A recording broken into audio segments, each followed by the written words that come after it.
Good evening, my dear listeners. I hope you're doing okay. Maybe you're driving home right now after a long day.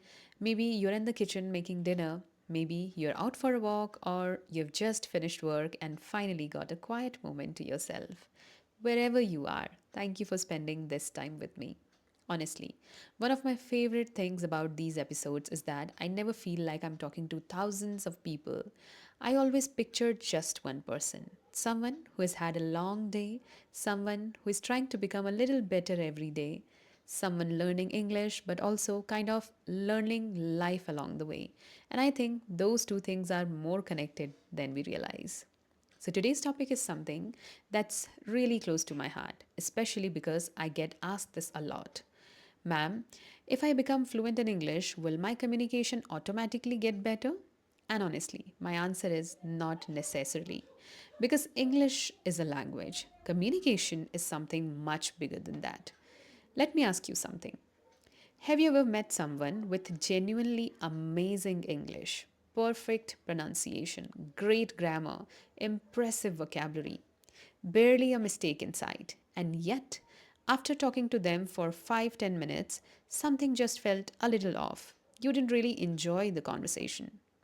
Now think of someone else, maybe your grandmother, a neighbor, that one teacher you loved, a childhood friend. Their English probably wasn't perfect. Maybe they barely spoke it at all, but somehow every conversation with them felt warm, easy. You actually looked forward to talking to them. Ever wondered why that happens? It's because we don't enjoy conversations just because of language. We enjoy them because of connection, and connection comes from something deeper: listening, kindness, respect, making the other person feel like they actually matter in that moment. So, today, I want to tell you about a man who spent almost 10 years working on his English and somewhere along the way forgot to work on something far more important: how he connected with people. His name was Arjun. If you had met Arjun for the first time, you would have been impressed. Not because he was rich or famous, but because his English was genuinely excellent. People used to whisper after meetings, "His English is so good, his vocabulary is amazing, he sounds so confident," and honestly, they were not wrong.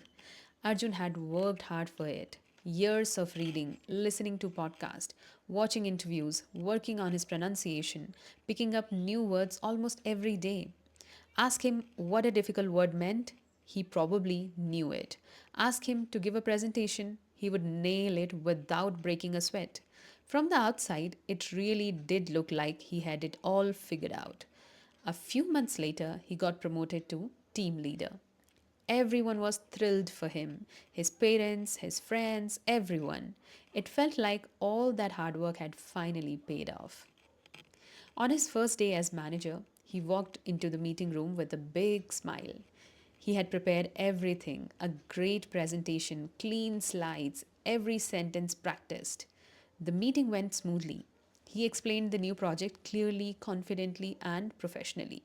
Then he looked around and asked, "Any questions?" Silence. He smiled and said, "Great, let's get started." Walking back to his cabin, he actually felt good. What a smooth meeting, he thought. But over the next few weeks, something odd started happening. His team stopped sharing ideas. Whenever he asked, "What do you think?" people would just say, "Whatever you think is fine." If a problem came up, nobody said a word. Meetings got shorter, quieter, a little uncomfortable even. At first, he thought maybe they are just shy. Then, maybe they are still adjusting to me. But 2 months in, nothing had changed. One afternoon, his boss called him in. "How's everything going?" "Very well," Arjun said, confident as ever. His boss just smiled. "Really?" "Yes." "Then why is your team afraid to speak up?" That question threw him completely. "They are not afraid," he said. His boss didn't push back. He just asked, "When was the last time someone actually disagreed with you?" Arjun thought about it. He couldn't remember a single time. His boss said gently, "That's not always a good sign." Then he added something Arjun never forgot: "You speak very well, but you don't make people feel comfortable speaking." The room went quiet. Arjun didn't know what to say. His English clearly wasn't the problem. So, what was? Driving home that evening, he replayed every meeting in his head, and slowly it started coming back to him. Whenever someone started explaining an idea, he would interrupt. Not to be rude, just because he genuinely thought he already understood what they were going to say. Sometimes people would be only halfway through a sentence and he would already be offering solutions. Sometimes there would be a 2-second pause and he would jump right in to fill it. And sometimes, with good intentions, he really believed he should correct someone's English in front of the whole team. He never noticed how uncomfortable that made people feel afterward. Has that ever happened to you?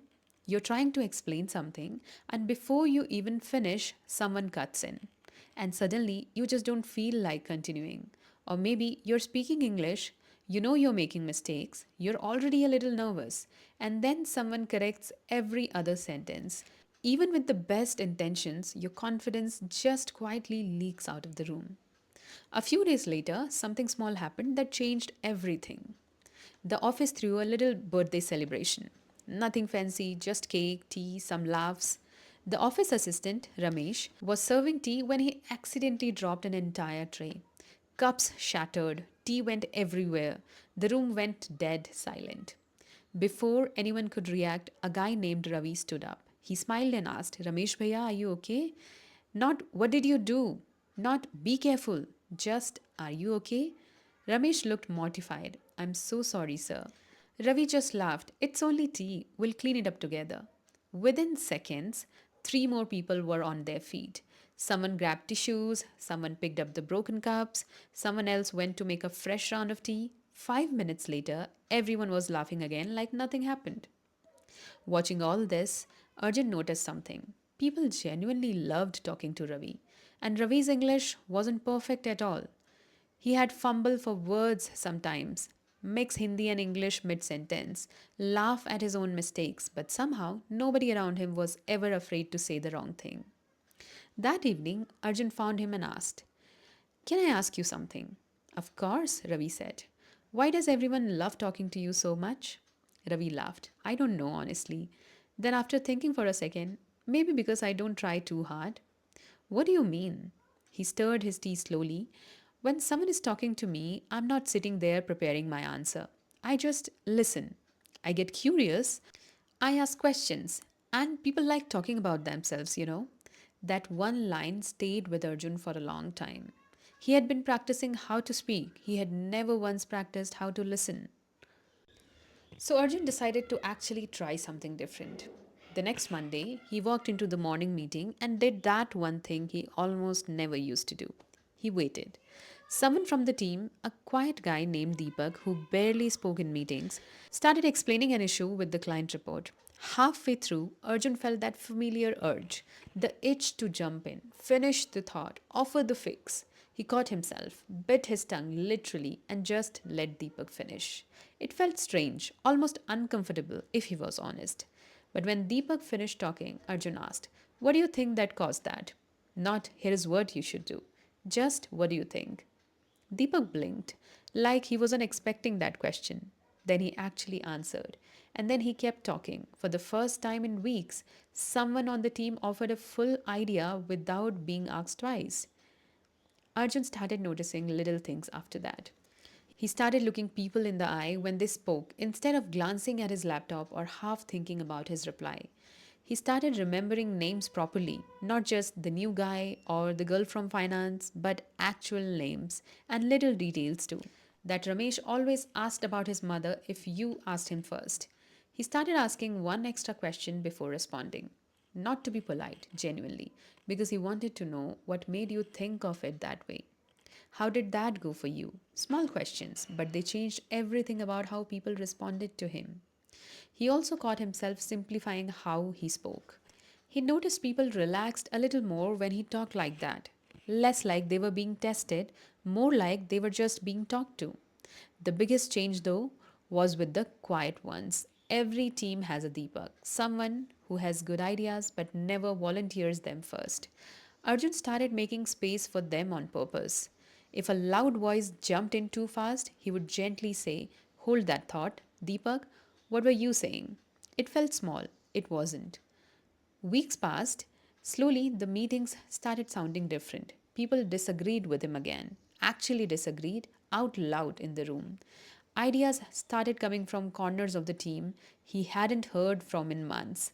Nobody said, "Whatever you think is fine" anymore.